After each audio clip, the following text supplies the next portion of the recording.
باہر سے اوورسیز پاکستان نے ریکارڈ ریمیٹنسز سب سے زیادہ. ہماری ٹیکس کلیکشن یعنی ملک کی جو آمدنی بڑھ رہی تھی لوگوں پہ خرچ کرنے کی وہ تاریخی سب سے زیادہ. 5 ہماری فصلیں ہیں کیونکہ 60% لوگ کسان ہیں, سب سے تاریخی سب سے زیادہ پیداوار. اس کے علاوہ ان کو قیمتیں بھی سب سے زیادہ ملی, یعنی خوشحالی بھی دیہات میں سب سے زیادہ آئی. اور اس کے علاوہ انڈسٹریل پروڈکشن دیکھیں, جب ایک قوم کی جب اس کی دولت میں اضافہ ہوتا ہے, جب اس کی انڈسٹری بڑھتی ہے, تو انڈسٹریل پروڈکشن ہماری ٹیکسٹائل ایکسپورٹس ریکارڈ کے اوپر.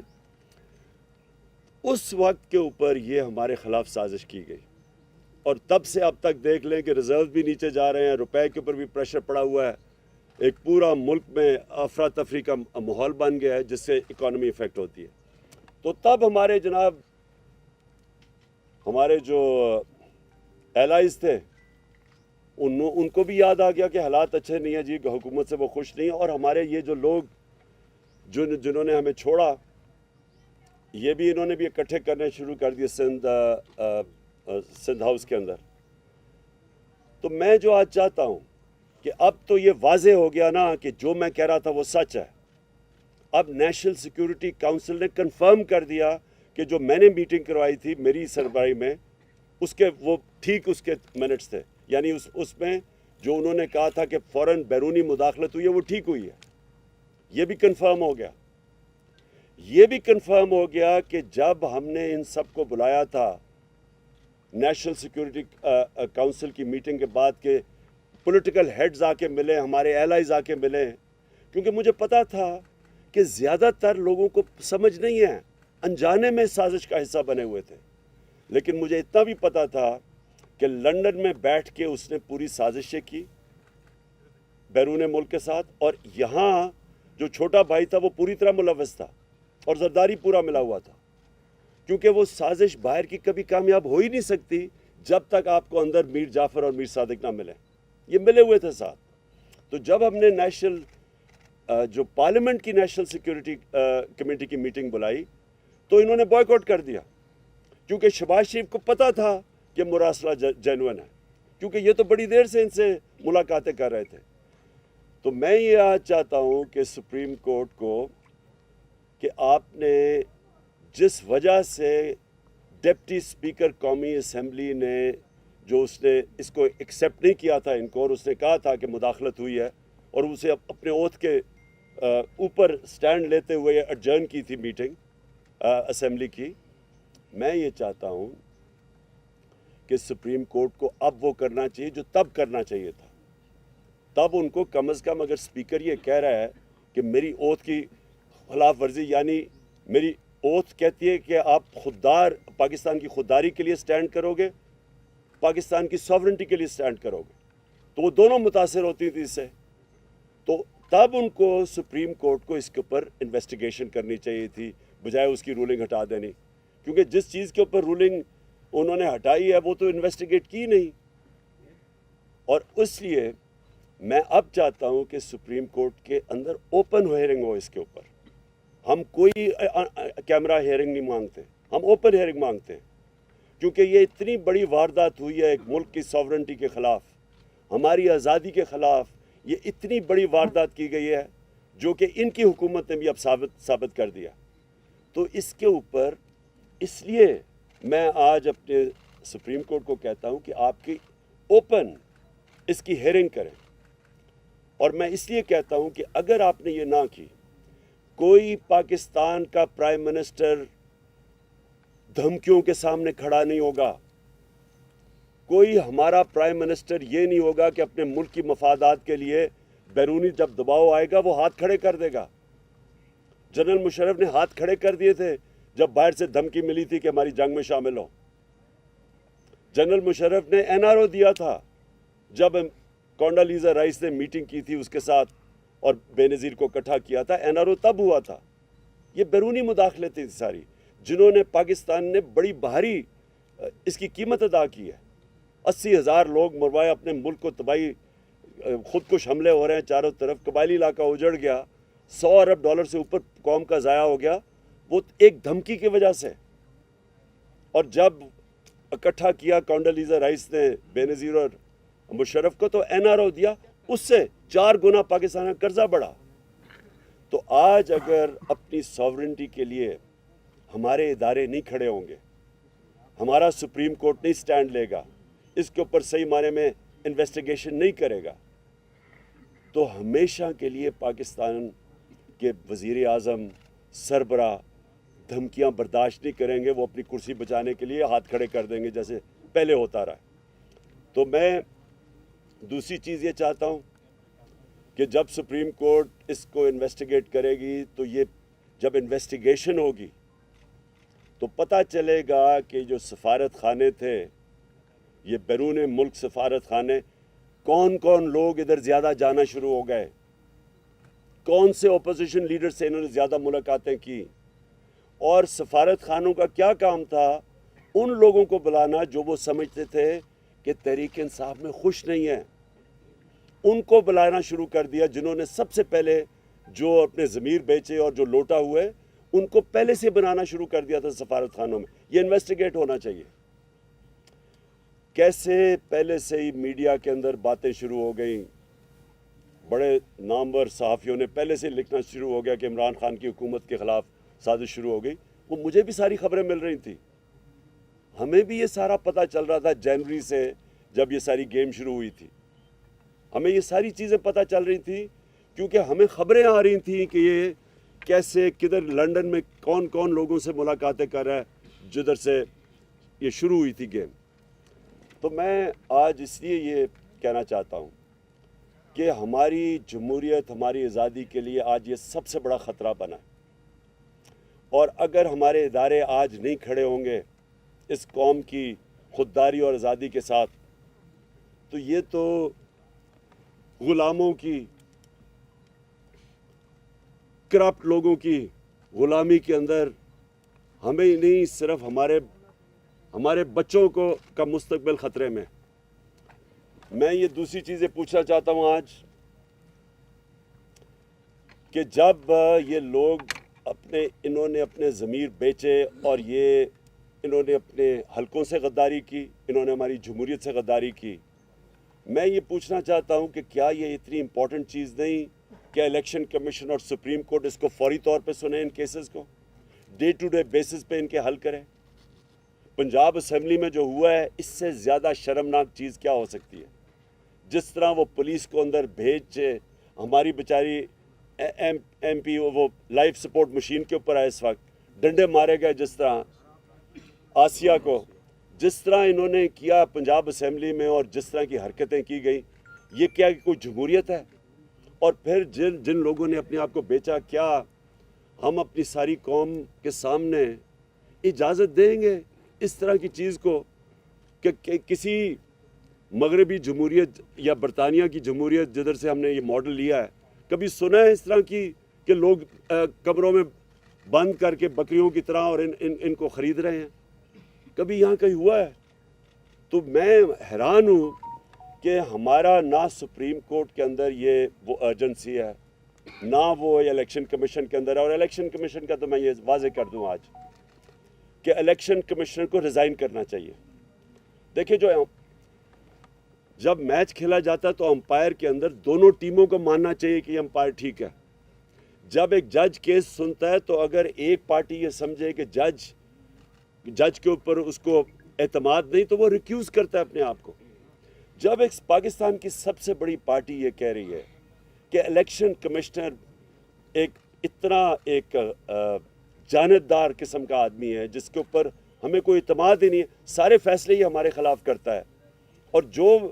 جب چاہتا ہے تو کسی کے اوپر ایکشن لے لیتا ہے اور جب چاہتا ہے نہیں لیتا، کیونکہ ڈپینڈ کرتا ہے کہ وہ کون سی پارٹی میں ہے۔ تو جب اس کے اوپر ہمیں اعتماد ہی نہیں ہے تو اس کو ریزائن کر دینا چاہیے، کیونکہ یہ امپائر بن ہی نہیں سکتا۔ اسی طرح میں سپریم کورٹ کو آج کہوں گا کہ 63A اتنا امپورٹنٹ ہے،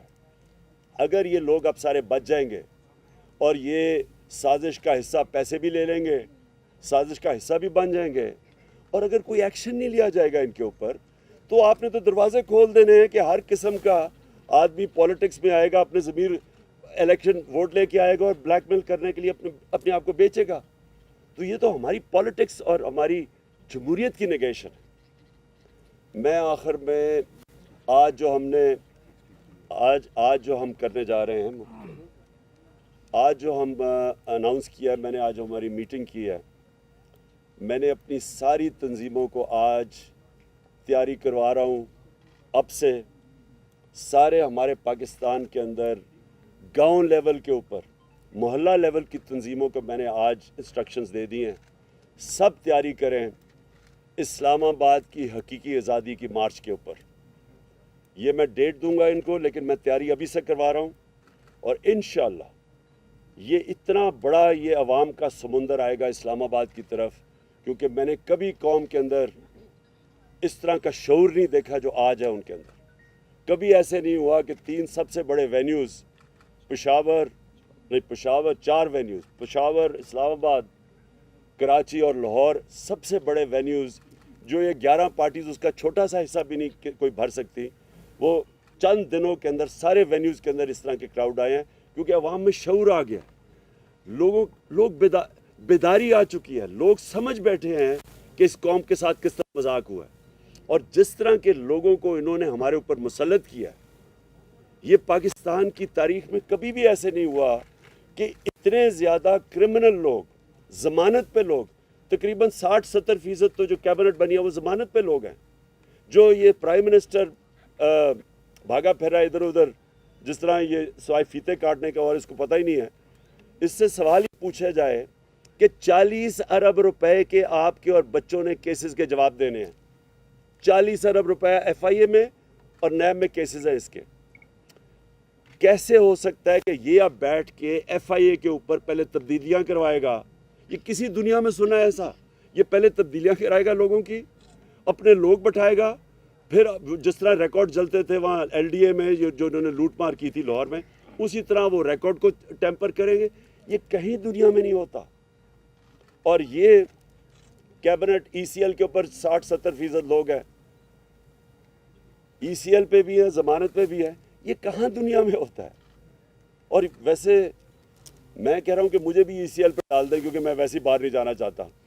لیکن ان کو اتنا خوف نہیں ہوتا، اس لیے کہ پیسے باہر پڑے ہیں، جائیدادیں باہر پڑی ہیں، پاکستان کو لوٹتے ہیں، پیسہ جب اربوں روپے کا بنتا ہے تو وہ بستر کے نیچے نہیں آتا، اس لیے اس کو باہر بھیجنا پڑتا ہے، دگنا نقصان کرواتے ہیں۔ تو میں نے اپنی ساری پارٹی کو آج کہہ دیا کہ ہماری موومنٹ شروع ہو جائے، ہر گاؤں محلے میں اپنی تنظیموں کو میں نے آج میسج پہنچا دیا، اپنے سارے MNAs MPs کو بتا دیا کہ اپنے لوگوں کو تیار کریں، اور میں انشاءاللہ کال دوں گا اسلام آباد کی حقیقی آزادی کی بات۔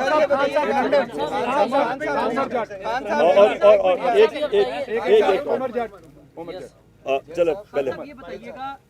جن عدالتوں نے رات کو 12 بجے اس ڈر سے عدالتیں کھولی کہ آپ کوئی آئین کی خلاف ورزی کرنے جا رہے ہیں، جن عدالتوں نے 68A کی آپ کی پٹیشن جو ہے اس کو عید کے بعد ڈیفر کیا، اور حمزہ شہباز کی جو بطور وزیر اعلیٰ بننے کی پٹیشن تھی اس کو فوری طور پر نمٹایا، ان عدالتوں سے آپ دوبارہ جوڈیشل انکوائری کی درخواست کر رہے ہیں، تو کیا ان کے فیصلوں کو آپ مانیں گے؟ اچھا، میں ایک اور چیز بتا دوں کہ 27ویں رات کو انشاءاللہ ہم شب دعا کر رہے ہیں، اس رات کو ہم سب دعا کریں گے، سارے ہمارے جدھر بھی، میں پاکستانیوں کو کہہ رہا ہوں، میں صرف اپنی پارٹی کو نہیں، لوگوں کو کہہ رہا، اور اس لیے ہم کریں گے کہ یہ حقیقی آزادی کی جو ہماری مارچ ہے اس کو اللہ کامیاب کرے۔ میں جو آپ کا سوال ہے، دیکھیں، ہمیں اپنی عدالتوں کو اور اپنی عدلیہ کو مضبوط کرنا چاہیے، ہمیں ان کے اندر کانفیڈنس رکھنا چاہیے۔ عوام جو ہوتی ہے، عوام بھی ایک بہت بڑا پریشر ہوتا ہے امر بالمعروف کا، عوام بھی کہتی ہے سب کو کہ سیدھے اچھائی کے ساتھ کھڑے ہو، برائی کے خلاف کھڑے ہو۔ ہمیں بھی اپنی عدالتوں کو کہنا چاہیے کہ آپ کے سامنے ہیں، کیا 63A یعنی کہ جن لوگوں نے اپنے آپ کو بیچا ہے اور بے شرمی سے بیکے ہیں، اور جنہوں نے اپنے حلقوں سے اور جمہوریت سے غداری کی ہے، کیا ان کے لیے عدالتوں کو فوری طور پہ ڈے ٹو ڈے ہیئرنگ کر کے ان کو کیس نہیں سننے چاہیے؟ خان صاحب یہ بتائیے گا کہ جو اقدامات آپ کی حکومت نے کیے تھے، آپ کے پاس آ رہے قادر سر یہ بتائیں کہ کانسپریسی کا لفظ تو پہلے والے اعلامیے میں بھی نہیں تھا، اور نئے والے اعلامیے میں بھی نہیں ہے. بیرونی مداخلت والا تو انہوں نے پہلے والے اعلامیے بھی تسلیم کر لیا, تو پریکٹس ایسی کی گئی. اور دوسرا یہ کہ دفتر خارجہ میں پہلے یہ خط چھپانے کی کوئی اٹیمپٹ کی گئی, ایسی اطلاع بھی آ رہی ہیں کہ یہ خط پہلے وزیر خارجہ سے بھی چھپانے کی, یہ سائفر جو ہے چھپانے کی کوشش کی جاتی ہے, وہ تو بعد میں. اچھا پہلے ایک اور میں چیز سائفر کا بتا دوں. یہ جو مراسلہ ہے, دیکھیں یہ میں نے یہ کہیں سنا ہے کہ جی اس طرح کے تو اور بھی مراسلے آتے رہتے ہیں. جو بھی یہ کہہ رہا ہے اس سے زیادہ جھوٹا اور بے شرم آدمی نہیں ہے. کبھی اس طرح کی زبان استعمال نہیں کی جاتی ڈپلومیٹک ٹرمز میں. کبھی بھی ایک چھوڑے کہ ہم 22 کروڑ لوگ ہیں, ایک چھوٹے سے بھی کوئی 50 لاکھ کی بھی آبادی کا نیوزی لینڈ ہونا, اس کے پرائم منسٹر کو بھی اس طرح کا دھمکی کوئی نہیں دیتا. ایسے کبھی اس طرح کی دھمکیاں نہیں دی جاتی. اور جب دھمکیاں دی جاتی ہیں تو میں نے آپ کو گنا دیا کہ ایک دفعہ ذوالفقار علی بھٹو کو دھمکی ملی تھی, ایک دفعہ مشرف کو دھمکی ملی تھی جب چاروں شانے چت ہو کے اس کی جنگ میں لے گئے تھے. اور یہ جو دھمکی ملی ہے, یہ ایسی دھمکیاں نہیں ملا کرتی. اور یہ میں سمجھتا ہوں کہ ہمارے ملک کے لیے سب سے شرمناک چیز ہے کہ وہ قوم جو لا الہ الا اللہ کا نام لیتی ہے کہ ہم تو اس کے نعرے پہ آزاد ہوئے تھے, وہ اس طرح کی دھمکیوں کے سامنے جب گھٹنے ٹیک دیتی ہے اور اس کی سازش, ان کی دھمکیوں کے بعد سازش کامیاب ہو جاتی ہے, اور کوئی شک نہ اس میں کرے کہ اس سے بڑی سازش پاکستان میں ہوئی نہیں ہے جو یہ ہوئی تھی. خان صاحب لندن میں نیا پاکستان بن رہا ہے سر, 2 دن سے ملاقاتوں کا سلسلہ جاری ہے, اس پہ ذرا کمنٹ کریں سر. بس میں یہی کہہ رہا ہوں کہ دیکھیں نا, جب آپ کے اندر کوئی شرم ہی نہیں ہوتی کہ پہلے آپ 20 سال لوگوں کو کہتے ہیں کہ زرداری کہتا تھا وہ نواز شریف کرپٹ ہے, وہ کہتا تھا وہ کرپٹ ہے, پیٹ پھاڑ کے پیسے نکالنے تھے اور وہ ان کی تقریریں سننے پہلے, اور کوئی شرم ہی نہیں ہے. بس اصل میں یہ بات نہیں ہے. یہ لوگوں کو بھیڑ بکریاں سمجھتے ہیں, ان کو کوئی شرم ہی نہیں آتی کہ اتنے یعنی آپ کسی کو چوری کا کہہ کے اور اتنے بڑے اور ان کے ساتھ پھر بیٹھیں اور گورنمنٹ بھی بنا لیں, بندر بانٹ بھی کر لیں, اور پھر سوائے ان کے خاندان کے نظر ہی کسی کو نہ آئے, سارے خاندانی اوپر آ کے بیٹھ گئے ہیں. یعنی ان کے علاوہ کوئی کسی میں ان کی پارٹیز میں عقل نہیں ہے. اوپر آ کے یہ بیٹھ جاتے ہیں, وہاں باپ ادھر بیٹھ گیا, بیٹا ادھر تیاریاں کیا رہا ہے. یعنی اور کوئی نون لیگ کو 35 سالوں میں نہیں ملا سوائے یہ باپ بیٹے کے, اور دونوں کے اندر دونوں ضمانت کے اوپر ہیں, 40 ارب کے دونوں کے ملا کے کیسز ہیں, تو کوئی ان کو نہیں ملتا. اور اسی طرح دوسری طرف چلے جائیں, وہ اس کو بیٹے کو چھوڑا ہوا ہے, وہ بس وہ اردو انگریزی میں اکٹھی بولتا ہے, اس کو کوئی آج تک پتہ ہی نہیں ہے کہ میں یہ کر دوں گا, میں لات مار کے گرا دوں گا. یہ لوگوں کے ہاتھ میں اگر یہ ملک پکڑا رہے ہیں, اس سے بڑی سازش کیا ہے؟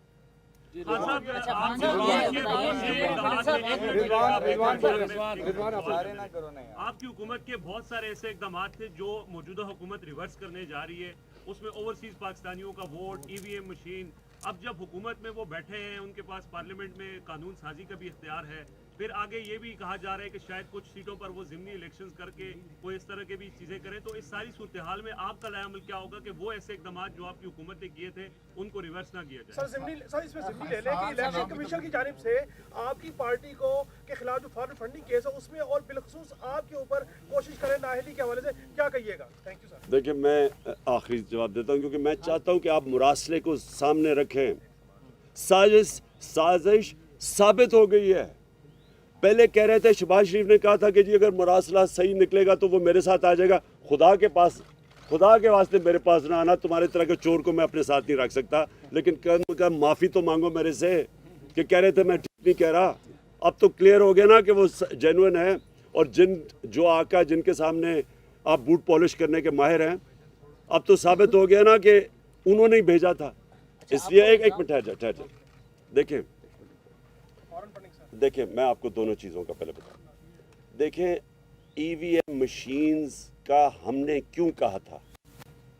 EVM مشینز کا جو اگر آپ ساری جوڈیشل کمیشن 5 ہفتے کی بیٹھی تھی سپریم کورٹ کے اندر, اوپن ہیئرنگ ہوئی تھی اس میں, اگر ان کی جتنی بھی سپریم کورٹ نے 30-40 تجویزات دی تھی, اگر آپ ان سب کو دیکھ لیں تو اس میں سے ایک نتیجہ نکلتا ہے کہ اگر آپ نے الیکشن بہتر کروانا ہے EVM مشین لے آئیں. یہ جوڈیشل کمیشن کا نچوڑ تھا.